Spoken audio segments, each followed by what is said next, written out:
Hi అండి, welcome back to my channel. నా ఛానల్ని ఎవరైనా ఫస్ట్ టైం చూస్తుంటే ప్లీజ్ లైక్ అండ్ సబ్స్క్రైబ్ చేసుకోండి.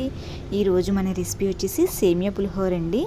ఇప్పుడు సేమియా ఉప్మా, సేమియా అలాంటివే కాక సేమియా పులిహోర కూడా ఒకసారి ట్రై చేయండి, చాలా బాగుంటుంది. ముందుగా స్టవ్ మీద అయితే వాటర్ పెట్టుకోవాలండి. వాటర్ బాగా మరిగిపోవాలి. నేను ఒక 1/2 కిలో సేమియా వరకు అయితే తీసుకున్నాం. మేము 4 మెంబర్స్ ఉన్నామండి. వాటర్ పెట్టుకున్నాక వాటర్ బాగా బాయిల్ అయిపోవాలి. చూడండి, ఇప్పుడు కలపలాడుతున్నాయిగా, అలాంటప్పుడు మనం అందులో పసుపు వేసుకోవాలి, కొంచెం సాల్ట్ వేసుకోవాలండి. తర్వాత సరిపోయిన సాల్ట్ మళ్ళీ వేసుకోవచ్చు. ఇప్పుడు అలా మరిగిన నీళ్ళల్లో అయితే సేమియా అయితే వేసేసుకోవాలండి. అవి ఉండలు లేకుండా కలుపుతూ వండుకోవాలండి, లేకపోతే ఉండలు కట్టేస్తుంది సేమియా, గడ్డలాగా అయిపోతే. నెక్స్ట్ కొంచెం అది పలుగ్గా ఉన్నప్పుడే మనం అవి ఒక గిన్నెలో హోల్స్ ఉన్న గిన్నె ఉంటుంది కదండి, అందులోకి అయితే వార్చేసుకోవాలి. నేను అందులో అయితే వేసేసాను సేమియాని మొత్తం. వేసేసిన తర్వాత ఇందులో చల్లటి నీళ్ళు అయితే పోసుకోవాలండి, గడ్డ కట్టకుండా ఉంటుంది, సేమియా పొడి పొడిలాడుతూ వస్తుంది.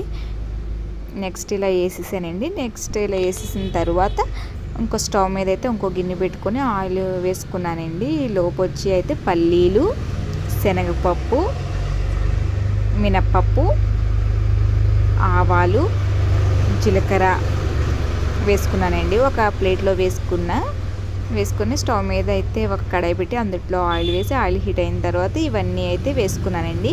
ఇవన్నీ కొంచెం మనకి ఫ్రై అవ్వాలి. కొంచెం ఫ్రై అయిన తర్వాత ఇందులో కట్ చేసి పెట్టుకున్న పచ్చిమిరపకాయ ముక్కలు అండ్ కరివేపాకు కూడా వేసుకోవాలండి. ఇదిగోండి, కరివేపాకును పచ్చిమిరపకాయ ముక్కలు అయితే వేసేసుకున్నాను. ఇప్పుడు కొంచెం బాగా ఫ్రై అవ్వాలండి. బాగా ఫ్రై అయిన తర్వాత మనం ఇందులోకి వచ్చి ఇంగువ వేసుకోవాలండి. ఇంగువ వేసుకున్న తర్వాత కొంచెం ఫ్రై అవనివ్వాలి. ఇప్పుడు మనం సేమియా అయితే ఒక గిన్నెలోకి వార్చుకొని ఉంచుకున్నాం కదండి, ఆ సేమియాని అయితే ఇందులో అయితే వేసేసుకొని మనకి ఇప్పుడు కొంచెం సాల్ట్ కన్నా తక్కువ అవుతే ఇందులో వేసేసుకోండి. నేనైతే నిమ్మకాయలు అయితే 4 తీసుకున్నానండి, ఇక్కడ 5 తీసుకున్నాను. 4 అయితే సరిపోయినాయి నాకు. చూడండి, ఇప్పుడు పొడిపొడిలాడుతూ వచ్చింది కదా సేమియా. ఇందులోకి వచ్చేసి ఇగో మనం కట్ చేసి పెట్టుకున్న నిమ్మకాయలను అయితే పిండుకోవాలి. నాకు ఒక 4 అయితే సరిపోయినాయండి. ఈ నిమ్మకాయలన్నీ పిండేసుకున్నాను ఇందులోకి.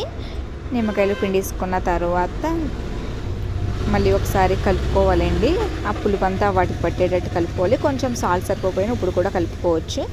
నాకైతే సరిపోయింది సాల్ట్, ఫస్ట్ వేసాను కదండి వాటర్లో. ఇదిగో చూడండి ఇప్పుడు ఎంత పొడి పొడిలాడుతుందో. Please like and subscribe my channel.